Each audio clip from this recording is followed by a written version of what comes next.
जी बिस्मिल्लाहिर्रहमानिर्रहीम। मेरा नाम है जी डॉक्टर मोहम्मद अदनान। तो पिछली वीडियो में जो है हमने आपके साथ डिस्कस किया था कि आपके जानवर जो हैं वो बच्चा क्यों गिरा देते हैं। उसमें सिर्फ और सिर्फ हमने जो है वो ब्रूसेला यानी कि ब्रूसिलोसिस को डिस्कस किया था। और आज की वीडियो में इंशाल्लाह जो है बाकी 3-4 फैक्टर थे वो भी हम आपके साथ डिस्कस करेंगे, क्योंकि अबॉर्शन की जो है वो एक वजह नहीं है।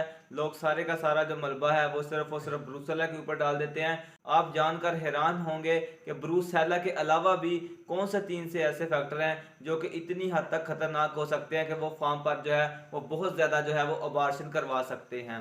असल में जो है वो ज़्यादातर जो लोग हैं वो सिर्फ और सिर्फ ब्रूसेला पर बात करते हैं, इसलिए हमारा जो फार्मर है उसे ब्रूसिलोसिस यानी कि जो ब्रूसेला अबॉर्टस की वजह से बीमारी फैलती है उसके बारे में तो इल्म है।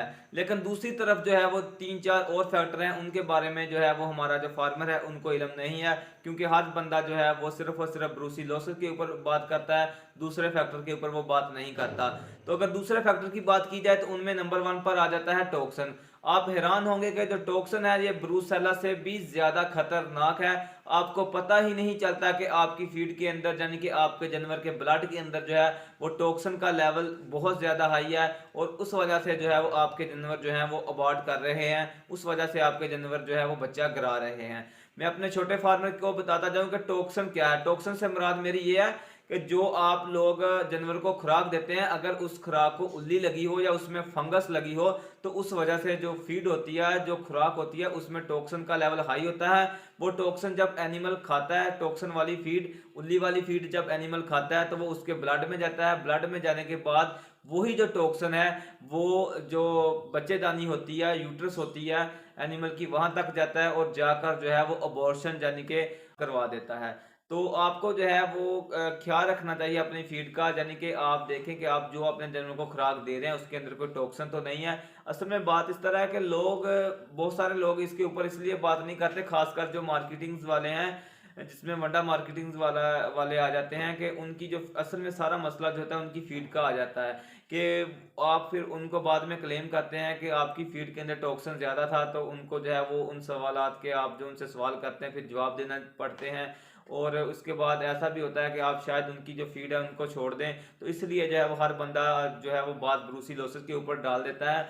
तो इसमें हर्जी क्या है, आप जो है वो ब्रूसेला का जो है वो स्क्रीनिंग टेस्ट करवा लें या फिर एलाइजा करवा लें, ताकि आपको श्योर हो जाए कि आपके एनिमल ने जो बच्चा फेंका है वो ब्रूसेला की वजह से नहीं फेंका, इसमें कोई और भी फैक्टर शामिल था। तो उसमें जो है नंबर 1 पर टॉक्सिन आ जाता है। आपने शायद जो है वो एक बात पे गौर नहीं किया कि ज्यादातर जो अबार्शन होती है वो जून, जुलाई और अगस्त के महीनों में होती है। मैं आपको बताता हूँ कि इन महीनों में ज्यादा अबार्शन क्यों होती है, और असल में इन महीनों के साथ जो है अबार्शन का क्या तल्लक है। बेसिकली जो जुलाई और अगस्त के महीने होते हैं इनमें ह्यूमिडिटी जो लेवल होता है, जो नमी का तनासब होता है, वो बहुत ज्यादा होता है। तो अगर आप देखेंगे कि जो फीड आप जो है वो एक माह के लिए स्टॉक कर रहे हैं सर्दियों में, अगर आपको वही फीड जो है वो गर्मियों में यानी कि जुलाई अगस्त के महीनों में स्टॉक करेंगे तो उसको जो है वो छठे से सातवें दिन जो है वो फंगस यानी उल्ली लग जाएगी। इस वजह से उसमें जो है वो टॉक्सिन का लेवल हाई हो जाएगा।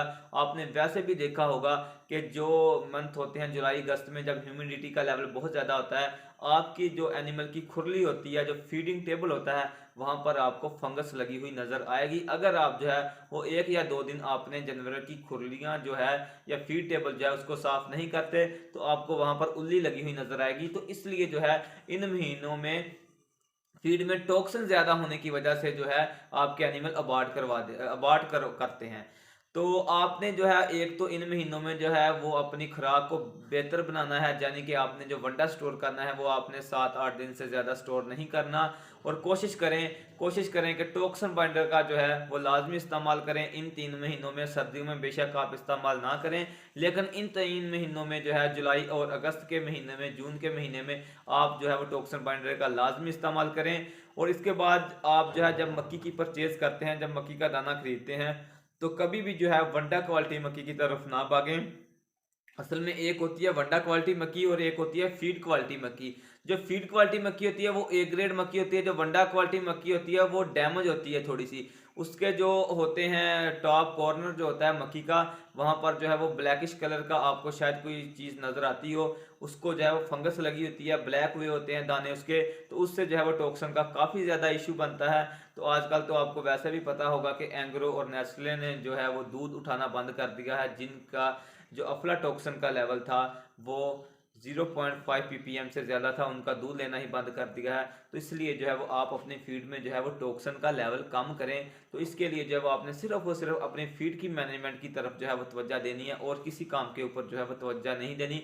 टॉक्सिन सिर्फ और सिर्फ आपकी जो फीड आप जानवर को खुराक देते हैं उससे आता है। इसलिए हम कहते हैं कि अगर आपने खल बिनोला इस्तेमाल करनी भी है प्रोटीन का सस्ता सोर्स समझकर, क्योंकि आजकल जो खल बिनोला है उसका रेट काफ़ी कम है, तो आप एक हद तक इस्तेमाल करें और उसके साथ टॉक्सिन बाइंडर भी इस्तेमाल करें। और दूसरी अहम बात, आप पूछते हैं कि डॉक्टर साहब हम रोटी के टुकड़े इस्तेमाल कर सकते हैं, तो उनमें भी जो है वो फंगस और उल्ली काफ़ी ज़्यादा होती है, टॉक्सिन का लेवल काफ़ी ज़्यादा होता है, इसलिए आप वो भी जो है वो इस्तेमाल ना करें। तो दूसरा अहम फैक्टर आ जाता है, एक तो हो गया ब्रूसेला के ऊपर, दूसरा टॉक्सिन, तीसरा आ जाता है हीट स्ट्रेस। और गर्मियों में अबॉर्शन ज़्यादा होने की एक वजह यह भी है कि उस वक्त जो है वो हीट स्ट्रेस काफ़ी ज़्यादा होती है, एनिमल जो है वो हीट स्ट्रोक का शिकार होता है। बाज़ दफ़ा उसका जो नॉर्मल टेम्परेचर है वही 103 104 होता है, 104 होता है। तो जैसे ही एनिमल का जो है वो टेम्परेचर बढ़ता है, तो उसके अंदर जो फीटस होता है, जो उसका बच्चा होता है, उधर जो है उसको जो सप्लाई होती है ऑक्सीजन की, उसमें रुकावट आती है, हाइपोक्सिया कंडीशन डेवलप हो जाती है, हाइपोटेंशन की जो कंडीशन है वो डेवलप हो जाती है, यानी कि उसको जो है वो सांस लेने में दुश्वारी हो जाती है बच्चे को, और उसकी जो है मोर्टेलिटी हो जाती है, बच्चा जो है वो मर जाता है, मर के फिर जो है वो अबॉर्शन का अमल जो है वो स्टार्ट हो जाता है। तो इसकी एक वजह हीट स्ट्रेस भी है। आपने अपने एनिमल को जो है वो हीट स्ट्रेस से बचाना है, उसके लिए आप जो है वो शावर और पंखों का जो है वो इस्तेमाल कर सकते हैं। और आपने अक्सर देखा होगा कि जब जानवर को बुखार होता है, तो बुखार होने के साथ ही 2-3 दिन बाद जो है वो जानवर जो है वो बच्चा फेंक देते हैं, खासकर गर्मियों में, सर्दियों की मैं बात नहीं कर रहा। तो इसकी वजह मेन यही होती है कि जैसे ही माँ का टेम्परेचर जो है वो ऊपर जाता है, माँ का टेम्परेचर बढ़ता है, हाइपोथैलेमस जो है वो टेम्परेचर को बढ़ा देता है, तो फिर जो है वो बच्चे को ऑक्सीजन की जो सप्लाई है वो मुतासर होती है, इस वजह से जो है वो अबॉर्शन हो जाती है। और अगर तीसरी वजह की हम बात कर लें तो वो इतनी कॉमन नहीं है, लेकिन फिर भी आप जो अपने जानवरों को मिनरल डालते रहें। विटामिन ए, ई और सेलेनियम जो है, जो कि बहुत ही अच्छे एंटीऑक्सीडेंट है, अगर विटामिन ए की कमी होगी आपके जानवरों में तो उस वजह से भी जो है वो अबॉर्शन हो सकती है, लेकिन ये इतनी कोई खास कॉमन नहीं है।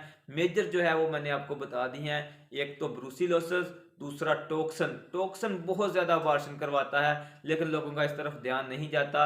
और तीसरे नंबर पर हीट स्ट्रेस है, चौथे नंबर पर ये मैंने विटामिन ए, ई और सेलेनियम की डेफिशिएंसी का बता दिया। इसके अलावा और बहुत सारी इन्फेक्शियस डिजीजेज हैं जिनमें जो है वो अबॉर्शन हो सकती है, जिसमें लेप्टोस्पाइरोसिस है, उसके बाद ब्लू टंग है, उसके बाद आईबीआर है, और उसके साथ बोवाइन वायरल डायरिया है।